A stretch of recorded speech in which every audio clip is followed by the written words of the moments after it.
আসসালামু আলাইকুম। আপনারা দেখছেন সিবিএন টিভি ইউএসএ সংবাদ বুলেটিন। সাথে আছি আমি সারিকা মৌসুমী। শুরুতেই এসেনশিয়াল হোম কেয়ার সংবাদ শিরোনাম। যুক্তরাষ্ট্রে শিক্ষিত নারীদের চাকরি ছাড়ার প্রবণতা বাড়ছে, সময় দিচ্ছেন সংসারে।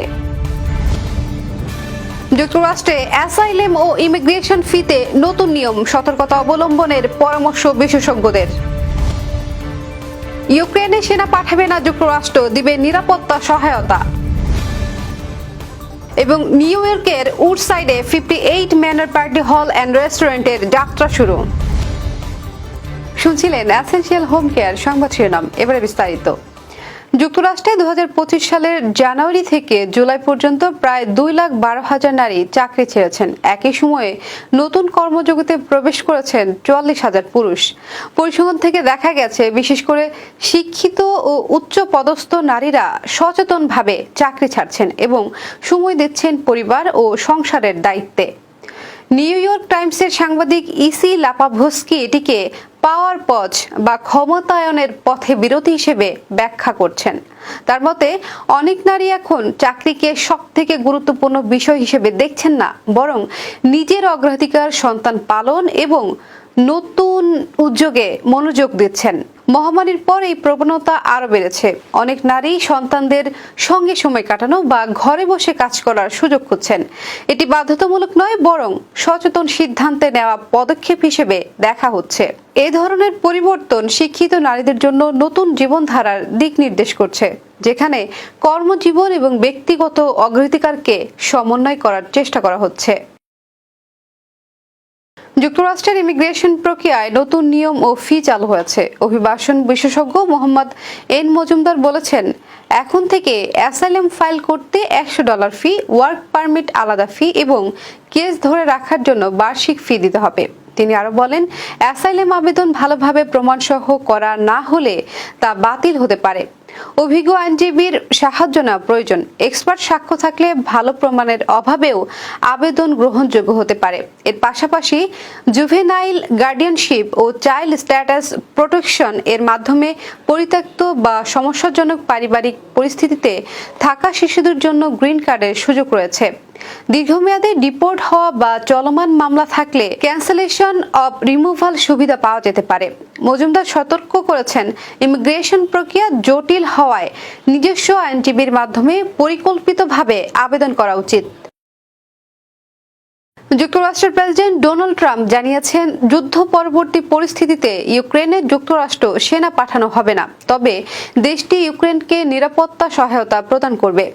ট্রাম্প মঙ্গলবার ফক্স নিউজের সরাসরি সম্প্রচারে বলেন, ফ্রান্স, জার্মানি ও যুক্তরাজ্য চাইলে তারা ইউক্রেনে সেনা পাঠাতে পারে। তিনি বলেন, যুক্তরাষ্ট্রের পক্ষ থেকে সরাসরি সেনা পাঠানো হবে না। গতকাল হোয়াইট হাউসে ট্রাম্প ইউক্রেনের প্রেসিডেন্ট ভলোদিমির জেলেনস্কি এবং ইউরোপীয় নেতাদের সঙ্গে বৈঠক করেন। বৈঠকে রাশিয়ার সঙ্গে যুদ্ধবিরতি চুক্তি এবং ইউক্রেনের নিরাপত্তা নিশ্চিত করার বিষয়গুলো নিয়ে আলোচনা হয়েছে। বৈঠকের পর ইউরোপীয় নেতারা যুদ্ধ থামাতে আগ্রহী এবং সেনা মোতায়েনের প্রস্তাব দিয়েছেন।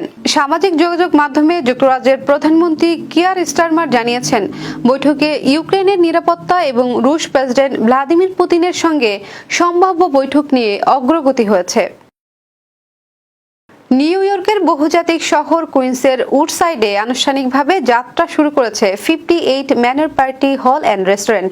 জমকালো আয়োজনের মধ্য দিয়ে উদ্বোধন হওয়া এ পার্টি হল স্থানীয় কমিউনিটির জন্য সামাজিক, সাংস্কৃতিক ও পারিবারিক অনুষ্ঠানের এক নতুন ভেন্যু হিসেবে যুক্ত হলো। প্রায় 500 আসন বিশিষ্ট আধুনিক হলরুমটি সাজানো হয়েছে সর্বাধুনিক সুবিধা ও নান্দনিক পরিবেশে, যাতে বিয়ে, জন্মদিন, কনফারেন্স ও সাংস্কৃতিক অনুষ্ঠান সহ নানা আয়োজনে ব্যবহার করা যায়। বিশেষত্ব হলো সুলভ মূল্যে ভাড়া পাওয়া যাবে এই হলরুম, যা নিউ ইয়র্ক সিটির সাধারণ বাসিন্দাদের জন্য অনুষ্ঠান আয়োজনকে আরো সহজ করে তুলবে। তরুণ উদ্যোক্তা ফারহান আনোয়ার, ফেরদৌসী বানু স্বর্ণা, সেলিম গফুর, মনীষা রাওয়াল এবং চেরি কাস্টিলভি একত্রে এই উদ্যোগ নিয়েছেন। তাদের লক্ষ্য ছিল নিউ ইয়র্কের প্রবাসী কমিউনিটির জন্য এমন একটি ভেন্যু তৈরি করা, যেখানে আয়োজনের পাশাপাশি থাকবে আত্মীয়তার পরিবেশনাও। উদ্বোধনী আয়োজনে অতিথিরা বলেন, উডসাইডের মতো গুরুত্বপূর্ণ এলাকায় এমন একটি উদ্যোগ শুধু বাংলাদেশি নয়, বরং নিউ ইয়র্কের বহুজাতিক কমিউনিটির অনুষ্ঠান আয়োজনকে আরো প্রাণবন্ত করে তুলবে। প্রতিষ্ঠানটির ব্যবস্থাপনায় রয়েছেন জেনারেল ম্যানেজার জিনা সোয়ান, যিনি ভেন্যুর সার্বিক কার্যক্রম পরিচালনার দায়িত্বে থাকবেন। স্থানীয়রা আশা করছেন 58 manor party hall and restaurant নিউ ইয়র্কবাসীর সামাজিক ও সাংস্কৃতিক কর্মকাণ্ডে নতুন মাত্রা যোগ করবে। এবার কর্ণফুলী ইনকাম ট্যাক্স সংবাদ শিরোনাম। ডাকসুর 28 পদে লড়বেন 658 প্রার্থী। জামায়াতকে নিয়ে ঐক্যের পথে ইসলামী দলগুলো। ভোটার হতে পারবেন পাসপোর্টবিহীন প্রবাসীরাও। চট্টগ্রামে স্বেচ্ছাসেবক দলের প্রতিষ্ঠা বার্ষিকী উদযাপিত। এবং নিউ ইয়র্কে বিনামূল্যে স্কুল সাপ্লাই বিতরণ করলো আহাদ অ্যান্ড কোম্পানি। আবার স্বাগতম সিবিএন টিভি ইউএসএ সংবাদ বুলেটিনে। শুনছিলেন কর্ণফুলী ইনকাম ট্যাক্স সংবাদ শিরোনাম। এবারে বিস্তারিত। ঢাকা বিশ্ববিদ্যালয়ের কেন্দ্রীয় ছাত্র সংসদ ডাকসু নির্বাচনে 28টি পদের বিপরীতে মোট 658টি মনোনয়ন ফর্ম বিক্রি হয়েছে। একই সঙ্গে 18টি হলে বিক্রি হয়েছে 1427টি ফর্ম। শেষ দিনে কেন্দ্রীয় সংসদের জন্য 93টি এবং হল সংসদের জন্য 201টি ফর্ম বিক্রি হয়। প্রার্থীদের বুধবার বিকেল 5টার মধ্যে মনোনয়নপত্র জমা দেওয়ার সময়সীমা বেঁধে দেওয়া হয়। হলভিত্তিক পরিসংখ্যান সর্বাধিক 112টি ফর্ম বিক্রি হয়েছে শহীদুল্লাহ হলে, আর সর্বনিম্ন 33টি কুয়েত মৈত্রী হলে। রিটার্নিং কর্মকর্তাদের সিদ্ধান্ত অনুযায়ী একজন প্রার্থী একাধিক ফর্ম কিনতে পারলেও নির্বাচন করতে পারবেন কেবল একটি পদে। অন্য পদগুলো থেকে মনোনয়ন প্রত্যাহার না করলে সবগুলো বাতিল বলে গণ্য হবে বলেও জানান রিটার্নিং কর্মকর্তা। 2026 সালের ফেব্রুয়ারি মাসে জাতীয় সংসদ নির্বাচনের বিষয়ে দৃঢ় প্রতিজ্ঞ অন্তর্বর্তী সরকার। এই নির্বাচন সামনে রেখে জোরদার হচ্ছে ইসলামী দলগুলোর ঐক্যের তৎপরতা। এতদিন বিএনপির মিত্র হিসেবে থাকা জামায়াতে ইসলামী এবার ইসলামী দলগুলোর সঙ্গে ঐক্যে ভিড়ছে, এটাও মোটামুটি নিশ্চিত। ইসলামী দলগুলোর নেতাদের সঙ্গে কথা বলে জানা যায়, ফ্যাসিবাদী আমলে ইসলামী পন্থী দলগুলো নানাভাবে নির্যাতন নিপীড়নের শিকার হয়েছে। 24-এর গণঅভ্যুত্থানের পর নতুন বাংলাদেশকে বিবেচনায় নিয়ে আদর্শিক দ্বন্দ্ব ভুলে বৃহত্তর স্বার্থে এক হওয়ার জন্য ঐক্যের প্রক্রিয়া অনেক দূর এগিয়ে নিয়েছেন তারা। জামায়াতকে নিয়েই এই ইসলামী জোটের সমীকরণ এগোচ্ছে। এখন পর্যন্ত বাংলাদেশের জামায়াতে ইসলামী, ইসলামী আন্দোলন বাংলাদেশ, বাংলাদেশ খেলাফত মজলিস, নিজামী ইসলামী পার্টি, বাংলাদেশ খেলাফত আন্দোলন ঐক্যের ব্যাপারে পজিটিভ। গত বছর 5 আগস্টের পর ইসলামী দলগুলো নিয়ে ঐক্যের ডাক কিংবা এক প্ল্যাটফর্মে আনার আলোচনা শুরু করে বাংলাদেশ জামায়াতে ইসলামী। এরপর এই প্রক্রিয়ায় সরব হয় ইসলামী আন্দোলন বাংলাদেশ। এরই মধ্যে বেশ কয়েক দফা বৈঠক করেছে ইসলামী দলগুলো, তবে আসন সমঝোতার বিষয়টি এখনো চূড়ান্ত হয়নি।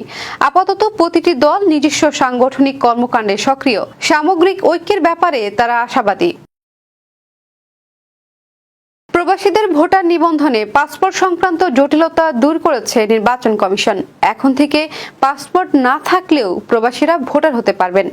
বুধবার ইসির এনআইডি অনুবিভাগের পরিচালক খান আবি শাহনুর খানের সই করা সংশোধিত স্ট্যান্ডার্ড অপারেটিং প্রসিডিওর বা এসওপি থেকে এ তথ্য জানা গেছে। এসওপি অনুযায়ী কোনো প্রবাসীর পাসপোর্ট না থাকলে সংশ্লিষ্ট দেশে বসবাসরত এনআইডিধারী 3 জন প্রবাসীর প্রত্যয়নপত্র জমা দিলেই তিনি ভোটার হিসেবে নিবন্ধিত হতে পারবেন। বর্তমানে 9টি দেশের 16টি স্টেশনে দূতাবাসের মাধ্যমে ভোটার কার্যক্রম পরিচালনা করছে সংস্থাটি। দেশগুলো হলো সংযুক্ত আরব আমিরাত, সৌদি আরব, যুক্তরাজ্য, ইতালি, কুয়েত, কাতার, মালয়েশিয়া, অস্ট্রেলিয়া ও কানাডা। এসব দেশ থেকে প্রায় 50,000 আবেদন এসেছে। জাতীয়তাবাদী স্বেচ্ছাসেবক দলের 45তম প্রতিষ্ঠা বার্ষিকী উপলক্ষে চট্টগ্রাম মহানগর কমিটির উদ্যোগে আলোচনা সভা ও বর্ণাঢ্য র্যালি অনুষ্ঠিত হয়েছে। মঙ্গলবার নগরীর নাসিমন ভবন এলাকায় আয়োজিত অনুষ্ঠানে প্রধান অতিথির বক্তব্যে বিএনপির কেন্দ্রীয় সহ সাংগঠনিক সম্পাদক ব্যারিস্টার মীর মোহাম্মদ হেলাল উদ্দিন বলেন, বিএনপির রাজনীতি জনগণের সাথে সম্পর্কিত। তারেক রহমানের নেতৃত্বে বিএনপি মানুষের অধিকার প্রতিষ্ঠা ও কাঙ্ক্ষিত বাংলাদেশ গড়ার লক্ষ্যে কাজ করে যাচ্ছে। অনুষ্ঠানে চট্টগ্রাম মহানগর স্বেচ্ছাসেবক দলের আহ্বায়ক বেলায়েত হোসেন বুলু সভাপতিত্ব করেন এবং সঞ্চালনা করেন জমির উদ্দিন নাহিদ। এতে চট্টগ্রাম মহানগর বিএনপির সদস্য সচিব নাজিমুর রহমান, বিএনপির আন্তর্জাতিক বিষয়ক উপকমিটির সদস্য ইশরাফিল খসরু সহ দলের অন্যান্য নেতারা বক্তব্য রাখেন।